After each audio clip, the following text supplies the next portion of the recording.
Hello, folks. The last time we started this new book called Ruby Holler. It's about twins, Dallas and Florida, who live in an orphanage, basically, and they've never had any luck with being placed in a home. Everywhere they went, they've been miserable, and the people have brought them back to the orphanage. But they've met an older couple who are interested in taking them on trips, but they're going to be separated. Um, each person wants to go on a different trip, and they want to take one of the children with them. So they're not sure how they feel about it. The next chapter is chapter 8, and it's called Hansel and Gretel.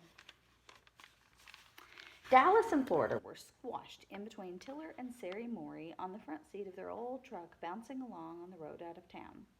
Where exactly are you taking us? Florida asked. Ruby Holler, Tiller said. He turned to her when he answered, and she saw that he had a pleasant tanned face with deep blue eyes. His hair was very white and short, sticking up in places at the back of his head. Up close like this, he didn't look as old as Florida had first thought, but she wasn't going to trust his pleasant face. And where exactly is Ruby Holler? Florida said. Sari answered, tapping Florida's arm as she did so. Down the road a piece, and then down another road back into the hills. Sari's hand, Florida noticed, was a little wrinkly, but the skin was soft.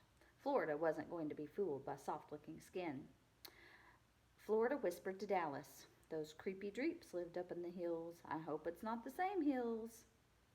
Dallas cringed, closed his eyes, and tried to picture other hills, rolling ones, green ones. How come you're not going with each other on your trips? Florida asked Sari. But it was Tiller who answered. Now there's a good question, he said, glancing at Sari. He sounded a little grumpy, Florida thought. He was probably going to be the first one to yell at them. Sari chattered all the way to Ruby Holler. Look at that there road rabbit, she said. And over there's where we found a stray lamb. And on like that she went, while Tiller kept his mouth shut and his eyes fixed on the road ahead. Definitely something bugging him, Florida thought. As they pulled onto a narrow dirt road, Sari said, You are now entering Ruby Holler, the one and only Ruby Holler. Your lives are never going to be the same. You don't have to exaggerate, Tiller said. Florida and Dallas stared out the window at the winding road ahead and at the tall leafy trees flanking the road and at the stretches of wild grass with blue and red and yellow flowers blooming in thick clumps. See over there, Sari said, bare bush, and over there, tickle violets. When they got out of the truck, Florida pulled Dallas aside. I think these two are a little bit off their rockers, she said. Look at this place, Dallas said. You ever seen anything so amazing? All these trees, all these hills. Is that a creek over there? Dallas, you don't go falling for sweet talking trees and creeks. We've got to be ready to flee for the hills and catch that train. You hear me? I hope you don't mind the sleeping arrangements, Sari said as they stepped onto the front porch. Where are you putting us? Florida asked. In the hog pen? The hog pen, Tiller said. I'm afraid we don't have a cockamamie hog pen. I suppose we could build you one, though, if you wanted. You got a snake pit? A snake pit, Tiller said. You hankering after a slimy snake pit? No, Florida said. Don't mind that sagging porch, Sari said, leading the way inside. And our place is kind of small, I know. She paused to smooth a quilt covering a chair. You'll be upstairs. In the attic, Florida said. You got a dusty, cobwebby attic up there? Sari motioned to the wooden ladder. It's a loft, see? Up there. It's kind of open to everything down below. I hope you don't mind. All of our kids slept up there together. I'm sorry we don't have separate rooms for you. Florida and Dallas scrambled up the ladder into the light, airy loft. Windows overlooked the trees outside and the deep blue mountains beyond. There were 4 beds in the room, each covered with a brightly colored quilt. Hundreds of patches of red and orange and yellow and brilliant green stitched together. Dallas gazed out at the trees. It's like a treehouse up here, a treehouse with beds. Up here? Is this where you mean? Florida called down to Sari. In this big, huge place? Or is there a cupboard? Are you going to put us in a cupboard? Well, I thought you might sleep in those beds. Well, not all of them. 2 of them. I hope that's okay, Sari said. I hope you'll be comfortable up there. Dallas sank onto one soft bed. Florida, this is like floating on a cloud. Try one. Florida stretched out on another bed. Probably has bugs in it, she said, jumping up again. What's the catch? Are they going to fatten us up like Hansel and Gretel and stick us in the oven? Dallas, Florida, could you please come down here? See, Florida said. I bet they're going to put us to work now. We're probably going to have to dig a well or something. Downstairs, Sari and Tiller had laid the table with a yellow tablecloth. Spread across it was a sliced ham, warm applesauce sprinkled with cinnamon, hot cornbread, and green beans. 4 places were set. It's a feast, Dallas thought, for kings and queens and very important people. You having company? We have to go outside now, Florida said. This is for us, Sari said. For the 4 of us, 2 of us and 2 of you. Florida turned to Dallas. See, she whispered, Hansel and Gretel, don't eat too much. That night, Dallas fell asleep quickly and was dreaming about his favorite place, a sandy patch of earth beneath a leafy tree with a curtain of branches dripping down all around him. It wasn't a place he'd ever seen, except in his dreams. Dallas, Florida called, waking him, don't you get too comfy. Tomorrow is probably when we find out what the yuck part is. Florida felt crabby and unsettled, as if it were her responsibility to stay on the alert. Dallas was falling under the spell of all those trees and hills, so she was going to have to be extra ready. She didn't trust this idyllic-looking place or that old couple either. Dallas, she said, waking him again, even if this was a paradise, which it probably isn't, and even if you wanted to stay here forever, it's not going to happen. Those people are going to get mad at us before you know it, and they'll send us back with the putrid trepids before you can blink. So I say we just plan on getting that night train as soon as possible. You hear me? Mm-hmm, Dallas mumbled, rolling over and returning to his tree shelter dream. Florida tossed and turned and eventually dreamed about lizards and rats chasing her through the woods. She was running towards something in the distance, but she didn't know what it was or why she was running toward it. And she didn't know why exactly she was carrying a scrunched up cardboard box in her hands. All she knew was that she couldn't drop the box. Chapter 9 is called The God. Tiller was peering into the mirror beside the bed. I don't look 60 years old, do I? Of course you don't, Sari said. He smoothed his hair with his hand. And I'm still relatively handsome, he asked. Of course you are. You know that lady who was down here last month to buy some of our carvings? That New York lady? I remember. You know what she said? She said I was a god. Sari patted Vaseline on her hands and blew out their candle. And you believed her, you old coot, Sari whispered.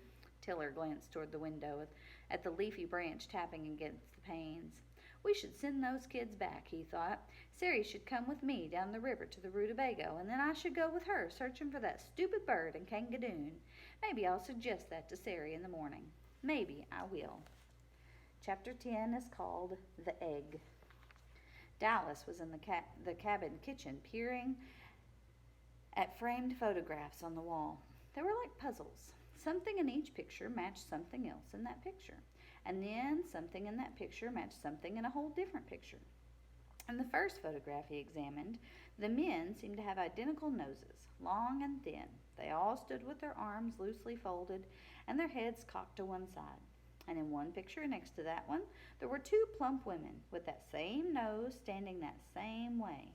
Sometimes at school, when parents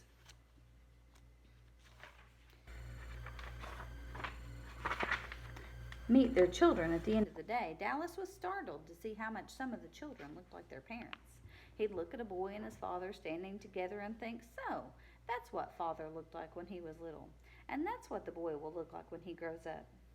How do we know who we are? He'd asked Florida. How will we know what we'll be? We're trouble twins now. We'll be trouble twins when we get old, she said. But what will we look like? What do you think we'll be doing? We might be big and clumsy and stupid like we are now, she said. Or maybe we'll get some brains and turn into geniuses or something. How the crawly crud should I know? Florida felt uneasy when Dallas asked these questions. She felt as if they had no control over what they were or where they were going to be or what they might become. What if our mother was a big, ugly, mean person, she said. Would you want to know that?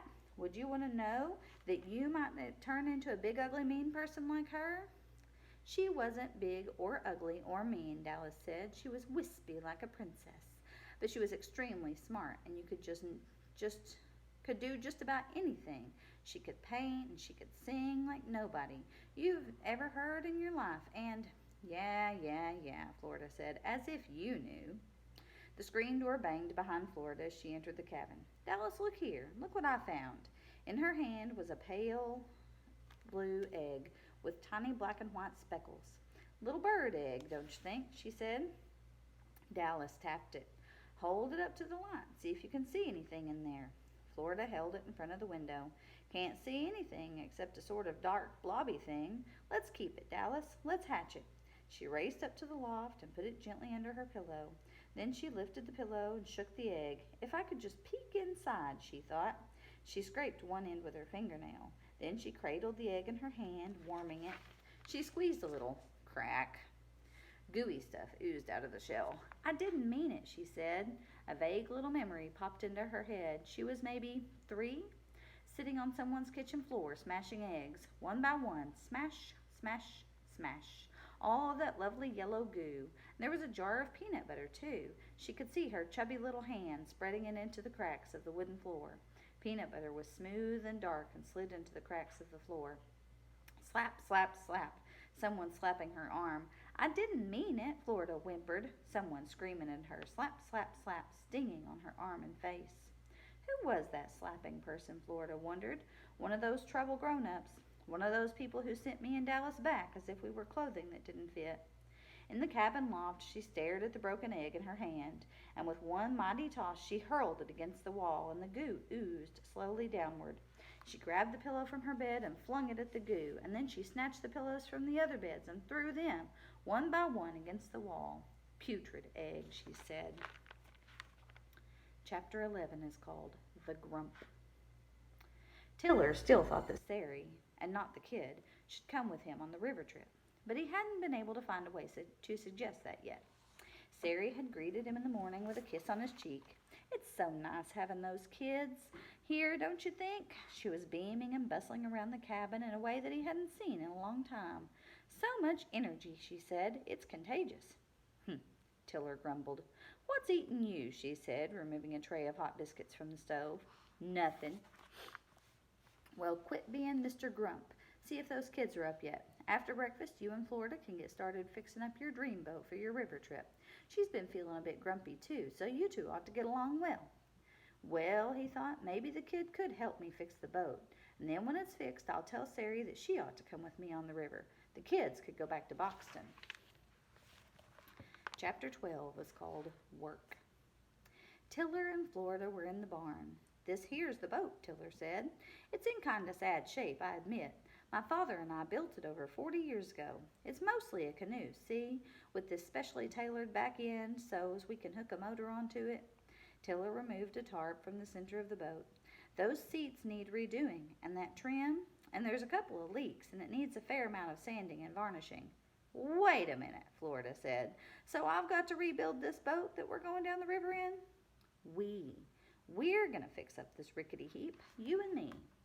How many hundreds of years is it going to take to fix this thing? Florida asked. I never rebuilt a boat before. Well, I have, and it won't take years or even months. We're going to do it in 2 weeks. 2 weeks? Are you in control of your brains? Oh, I get it. I've got to be out here day and night, hammering and sawing. So she thought, this is the yuck part. That settles it. We're getting on that train tonight. You only have to work when you want, Tiller said. You get tired or bored and you can stop. How much do you think you should get per hour? How much what? Florida asked. How much water? Earnings. How much money per hour? You mean to tell me you're going to pay me to work? Like in money? Seems only fitting, Tiller said. How much an hour? Florida looked at the old man up and down. He was dressed in worn overalls. His boots were scuffed, his shoelaces broken and knotted. 50 cents, she said. 50 cents? An hour? Well, shoot, I don't know how much, Florida said. 10 cents? A nickel? Tiller glanced toward Sari and Dallas on the porch. Sari thinks maybe $5 would be about right. An hour? Florida said. You mean like you'd give me $5 for every hour I worked? Is that what you're saying? That's what I'm saying. Well, squeeze my brains. I'll be out here day and night. I won't even stop to eat. $5 an hour? She couldn't wait to tell Dallas. In one afternoon, she'd have enough money for the two of them to hop on that night train and get out of town. Sari spread books across the porch table and handed Dallas a pencil and a pad of paper. Okay, honey, Sari said. We're going to start our lists. We're going to need some equipment for our trip to Kangadoon. What sort of equipment? Dallas asked. Well, it says here we're going to need backpacks and binoculars. Where do you get stuff like that? The Salvation Army? Sari leaned forward. I was sort of hankering for new stuff. You mean like go in a store and buy it new? Nobody's used it before? That's what I mean. Does that sound too extravagant? You're talking brand new stuff for both of us? That's right, Sari said. New stuff. Dallas couldn't believe it.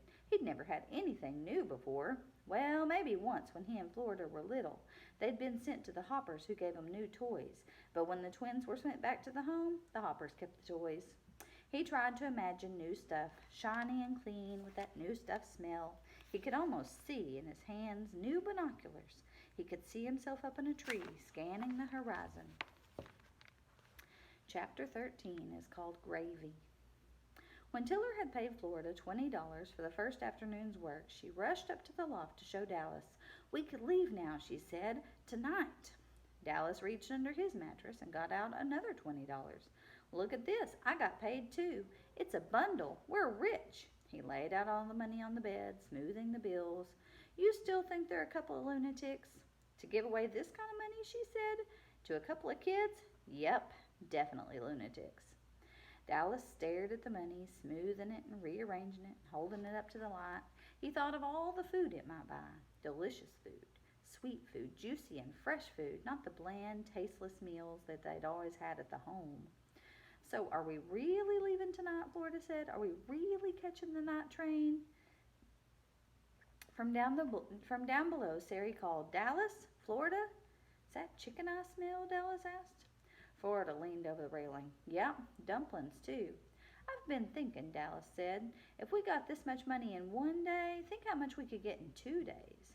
You think we ought to stay one more day? Florida watched Sari down below. Homemade dumplings, Dallas. Florida slipped her money under the mattress.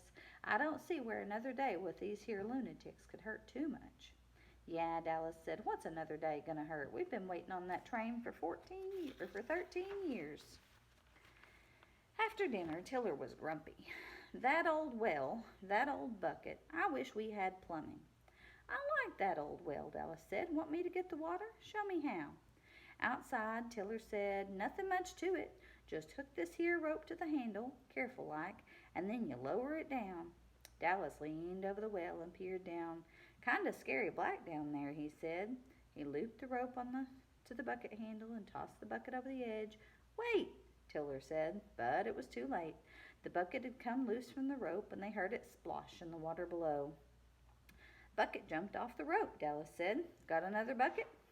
On the porch, Tiller said, but we're going to have to figure out how to get that bucket out. We don't want it rotting in the water. He was weary.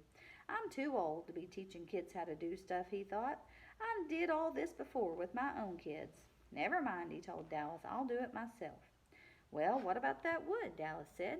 You could show me how to chop it. I'd like to use that axe. It'd be just like Paul Bunyan. Tiller had an image of Dallas wildly swinging the axe, maybe chopping off his foot. Maybe tomorrow, Tiller said. How about that lantern then? Want to show me how to light that thing? It's so cool that you don't have real lights and stuff. It's like pioneers. Tiller envisioned Dallas knocking over the lantern and setting the whole cabin on fire. Maybe tomorrow, Tiller said. Uh-huh, Dallas mumbled, as if he didn't believe Tiller. Dallas kicked at a rock near his feet, and then he turned and ran toward the creek. Sari stepped off the porch. Tiller, what are you doing? That boy just wants to learn how to do stuff. What's the matter with you lately? I don't know, Tiller said. I'm feeling crotchety. I want those blasted kids to leave and for us to get back to our old life. Why don't you come down the river with me, and then I'll go with you in search of that bird thing in Kangadoon. Sari placed her hand on Tiller's shoulder. Look, Mr. Crotchety, I don't really have any desire to paddle my arms off, and you don't have any desire whatsoever to go bird searching with me. Admit it. And I know it's not easy for you suddenly having kids in the house again, but I think we ought to give it a few more days and see how things work out. Now go inside and eat some cake and quit being so grumbly. She patted his cheek. Maybe you'd better give some of that cake to Florida, too. The next morning in the barn, Tiller said, Florida, you have a way with wood. A bad way, right? Florida asked. I mucked it up, didn't I? No, he said. I meant that you seem to have a certain idea about how you want to do that trim. And it's not how I would do it, but I knew it. It's stupid. Not stupid, just different. He'd had to restrain himself from redoing the parts she'd already done. She hammered the nails so hard that the wood was dented and bashed, and the varnish dripped in globs down the side. I gopped up that first piece, though, Florida said. Remember? Tiller said. And what about that can of varnish, she said, the one I spilled? I didn't get in. I don't think any master goes around spilling goop and then stepping in it and then getting it in their hair and then... You know what I did once, Tiller said? My daddy told me to paint the barn. Red paint. Very bright red paint. And this old mangy cat kept crawling around my legs and getting in my way, so I just dabbed a little bit of red paint on its ears, and then it went bonkers. Scratched my arm up one side and down the other, and then I dipped that brush back in the paint and flung a whole glob of it at that cat.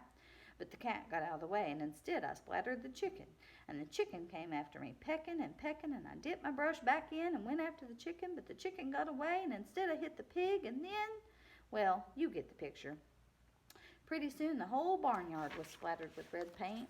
All the animals were in a frenzy, and my pa came out wanting to know what in the devil was going on, and... I bet you got a hiding, Florida said. I bet you got whooped up one side and down the other.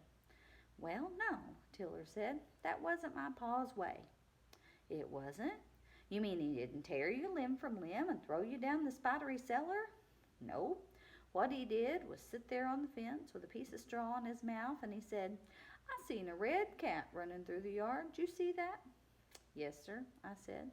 And then I seen a red chicken and a red pig. Did you see that? Yes, sir, I said. Now what are we going to do about a red cat and a red chicken and a red pig, my father said. And so I had to explain to him how I was going to get rid of that red paint. And then I had to do it. Took me nigh on 2 weeks to get all that red paint out of all those animals. But you didn't get a whooping, Florida said. Nope. Tiller was surprised that he'd rambled on, telling Florida about the long-forgotten red paint incident. He felt as if the girl had tricked him somehow. How'd she do that? Florida looked around the barn and out through its wide-open doors and at the far end toward an arch of tall leafy trees. Have you lived here since you were born? She asked. Nearly, Tiller said. I was born on a boat. On a boat? What happened? Your mama get thrown out of the house and was running away and she stole a boat and... no. My parents lived on a boat, a little houseboat. Lived there till I was 7. Then we found this place and this land. We built that cabin and this here barn. There she goes again, Tiller thought, tricking me into telling about old stuff. And your own kids grew up here, Florida said. Yep. Then why'd they leave? Tiller shrugged. They got married, got jobs in big cities. He put his hand to his chest, surprised by the sudden sadness he felt. It was as if there was a big empty well inside where his children used to be. Florida smoothed her hand over the piece of trim she'd been working on. You didn't whoop 'em, did you? Nope. Well, they must be crazy, Florida said, to leave a place like this, where they could be outside all day and run all they wanted and shout and spit and stuff. Tiller put down his brush and went to the open barn doors and gazed out across the holler. He tried to picture it as Florida was seeing it, and his own children had seen it, and as he had seen it as a child. On the back porch, Sari read through the list of equipment Dallas had made. I believe you've thought of everything, Dallas, she said. You've got some real good ideas here that I wouldn't have thought of. You're kidding, right? In school, Dallas sat in the back. The children in the front had ideas. If Dallas had to do a report, the teacher would say, Here, John will help you get an idea. Or, that's not what I meant. Let Bonnie show you how to do it. Or, if you can't do the assignment, just sit quietly. Dallas didn't have parents to come in and look at his work on conference days or anybody to worry over his report card, so it never mattered very much to him whether he did the work or not. He daydreamed at school, imagining quiet places in the woods or how cookies were made or how trees grew. He didn't know that these things in his head were all ideas. But here on the porch in Ruby Holler, Sari was saying, "No, I'm not kidding. You've got some interesting ideas. I'm not sure we really need a skateboard. We might want to add a few things, of course, like maybe sleeping bags and little things like that." She retrieved a book from a stack by the window. "I want to show you the best thing now. This is what we're going to Kangadoon for."